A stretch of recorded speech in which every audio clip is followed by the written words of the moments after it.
Il est tétraplégique, il est slameur, il est comédien. Aujourd'hui, il dirige une équipe de 9 personnes. Sébastien Suretti, un exemple qui inspire par sa façon d'être, de sa façon de parler. Comment était ton enfance?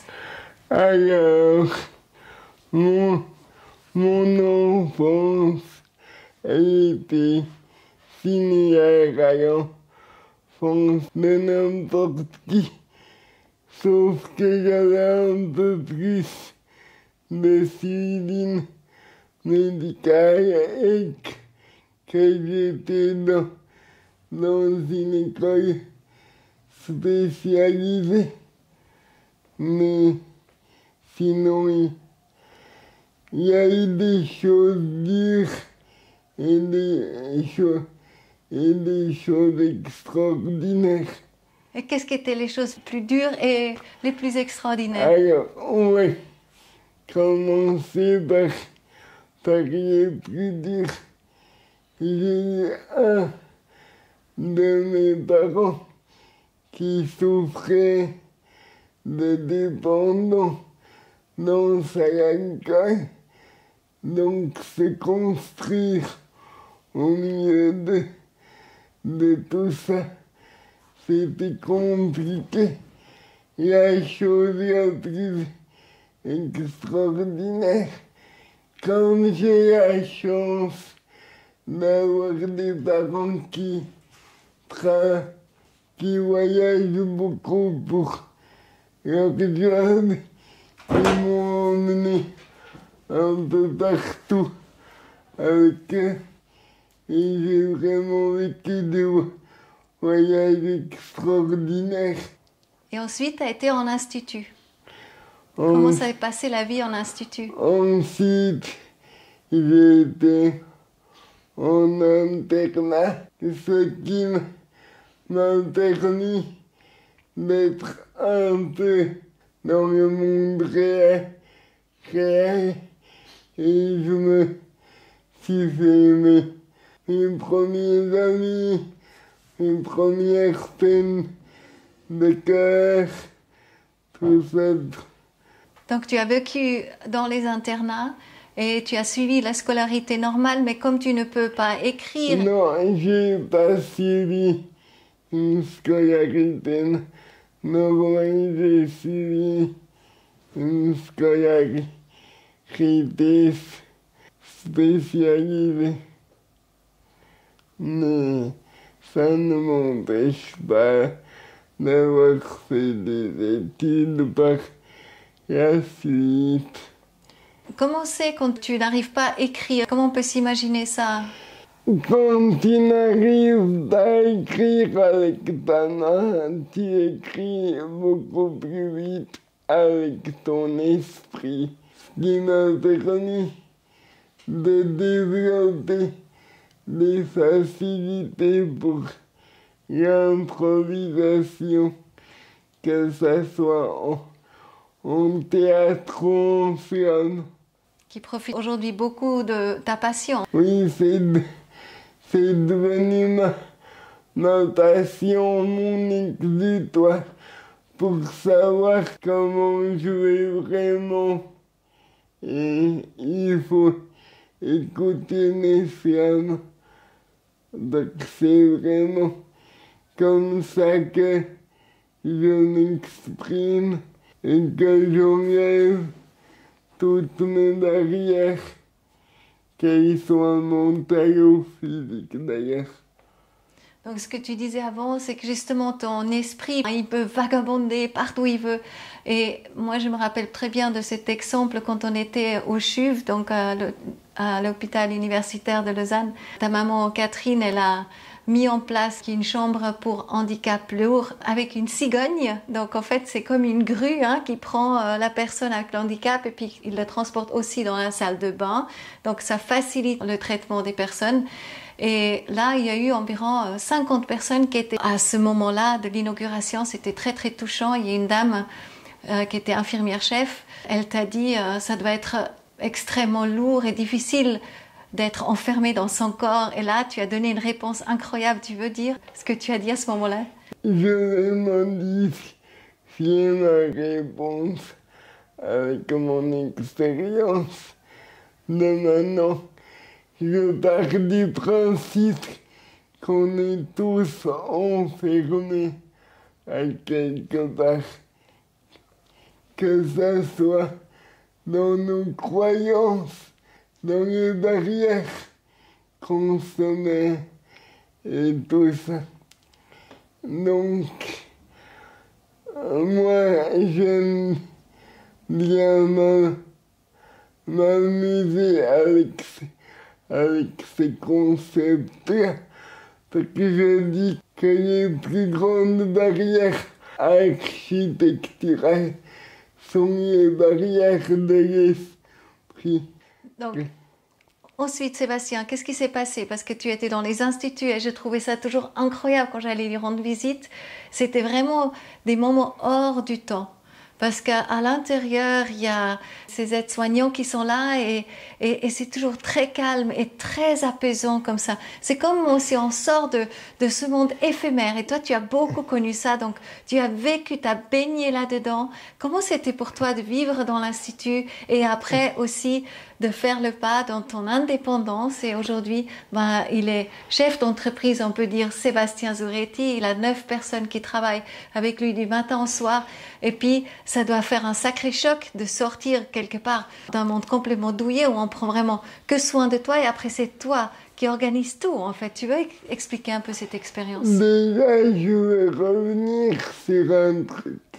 La vie en institution, c'est loin d'être comme dans un monastère bouddhiste parce que, comme vous le savez très bien, on vit dans un monde où toutes les aides accordées au social sont coupées et on demande aux gens de faire plus avec moins de moyens.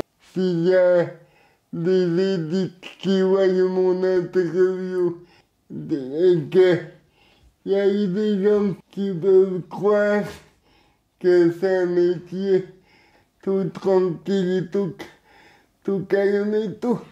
On bosse avec l'humain et quand il y a de l'humain quelque part, on agit toujours en miroir.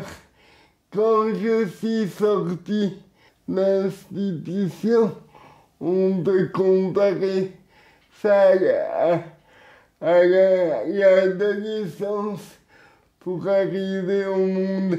Je suis sorti d'un monde où tout était préprogrammé, échelonné, avec le manque de liberté que ça implique, à un monde où j'ai dû m'adapter, tout construire de A à Z.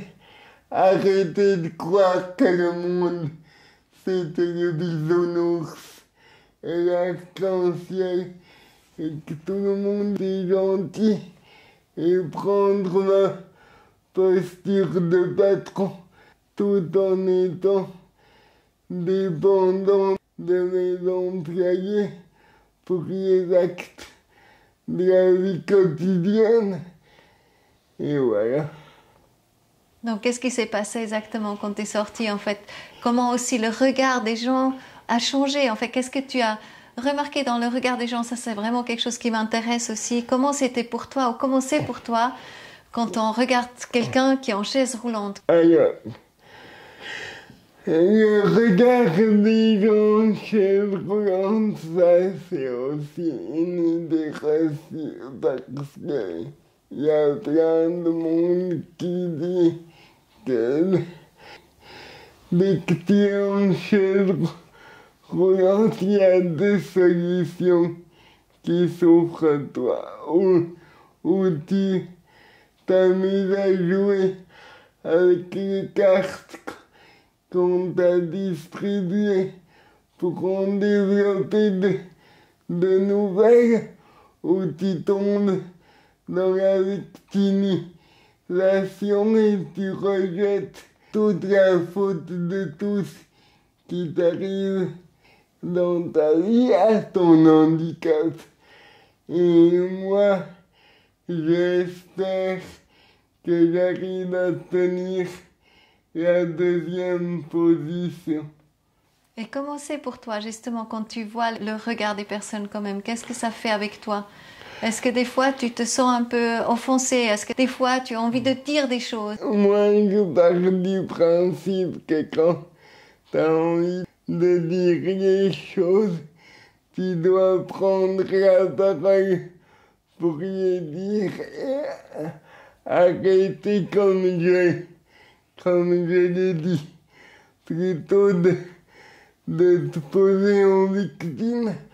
D'ailleurs, tous les gens qui disent que je suis courageux ou extraordinaire, et d'ailleurs, merci du compliment, mais je suis pas plus extraordinaire que quelqu'un d'autre.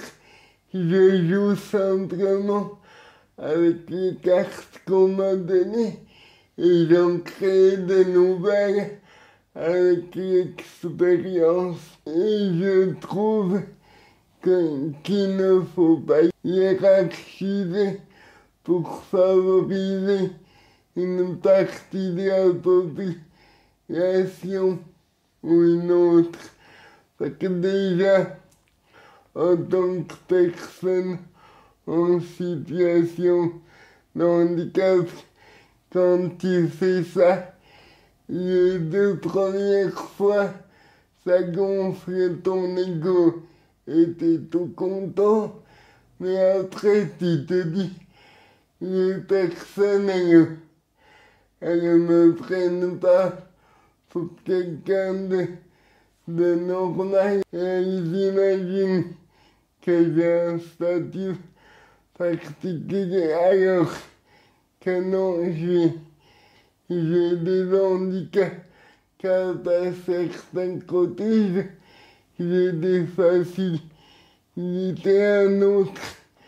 C'est comme si la vie elle t'enlevait d'un côté et te rajoutait de l'autre côté si tu sais comment le travailler.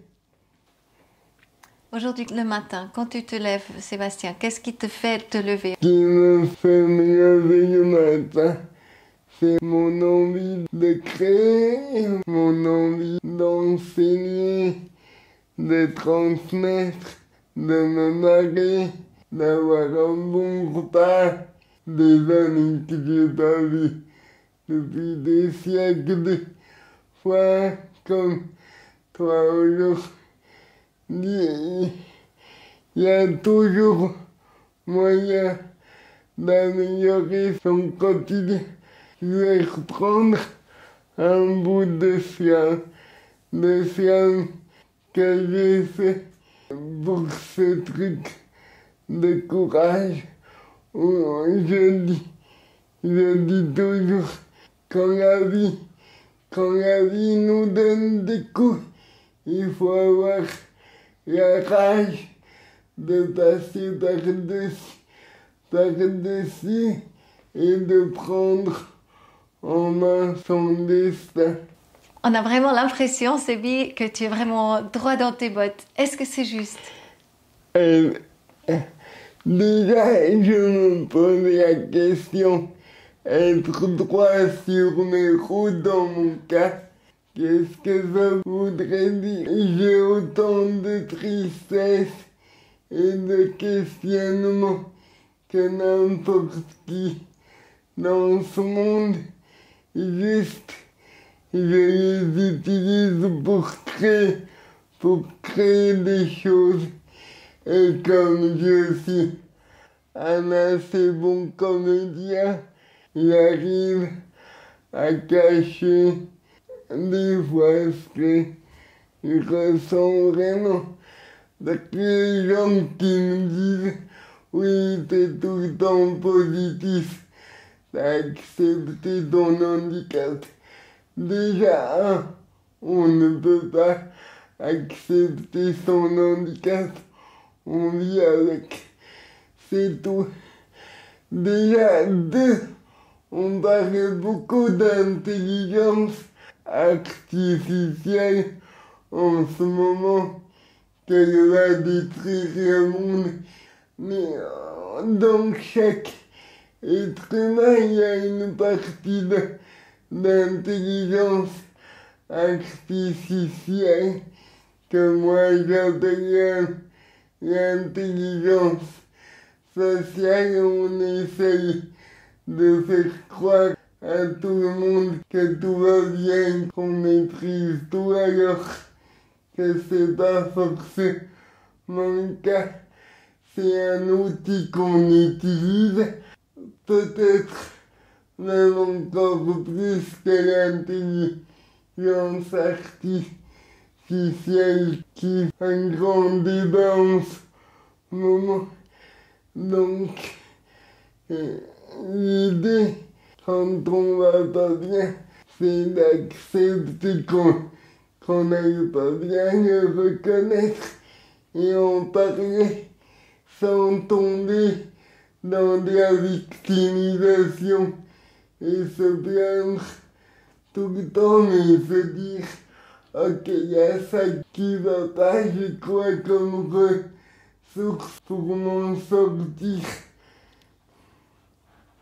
Est-ce que tu as un vœu ou un rêve pour ton avenir?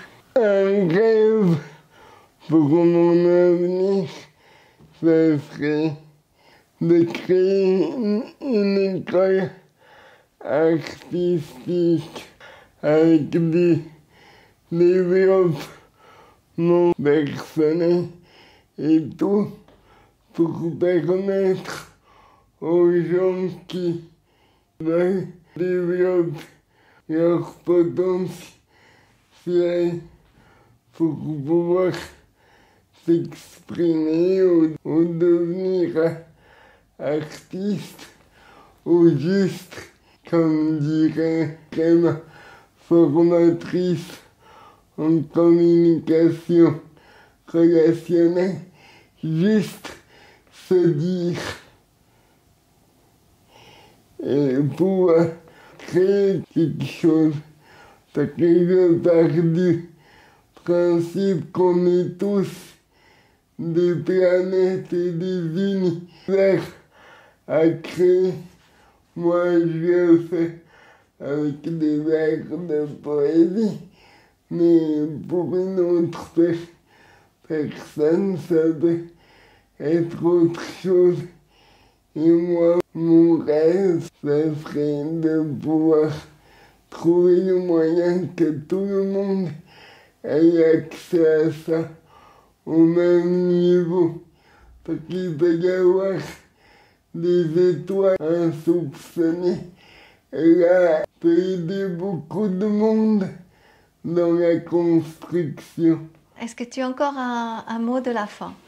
Alors, je ne me considère pas comme un exemple, mais ce que j'ai envie de transmettre, c'est que tout le monde peut passer du statut victime de sa vie à acteur de sa vie. Voilà. Merci beaucoup, Sébi.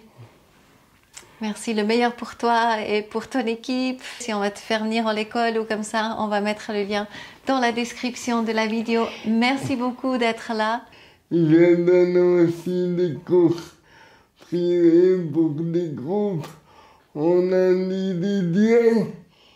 Ils peuvent contacter flameur.ch ou me contacter moi. Et je vois, selon la demande du mandat, avec mes potes, qui c'est qui prend le mandat. Ok, on fait comme ça. On fait comme ça, carrément. Merci d'être là. À la prochaine. Bye bye. Bye. Tare samahar tare madar ayo Rade samahar tardum tarchaye Cheram dehi